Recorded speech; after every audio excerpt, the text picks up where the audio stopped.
2014లో కూడా ఎన్నికల మేనిఫెస్టో అని చెప్పాడు, దత్తపుత్రుడిని తెచ్చుకున్నాడు, ఢిల్లీ నుంచి మోడీ గారిని తెచ్చుకున్నాడు. ఈ పాంఫ్లెట్ లో చంద్రబాబు నాయుడు గారు సంతకం పెట్టాడు, ముఖ్యమైన హామీలు అని చెప్పి దీంట్లో రాశాడు.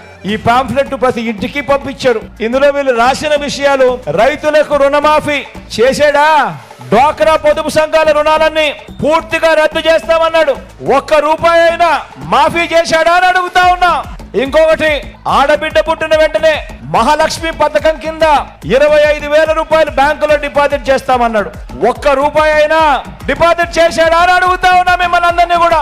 మరో ముఖ్యమైన హామీ, ఇంటింటికి ఒక ఉద్యోగం ఇస్తాం, ఉద్యోగం ఇవ్వలేకపోతే ఉపాధి ఇస్తాం, ఉద్యోగం వచ్చే వరకు నెల 2,000 నిరుద్యోగ భృతిగా ఇస్తాం, అంటే ప్రతి ఇంటికి 1,20,000 ఇచ్చాడా అని అడుగుతా ఉన్నా మీ అందరితో కూడా. అర్హులైన వాళ్ళందరికీ 3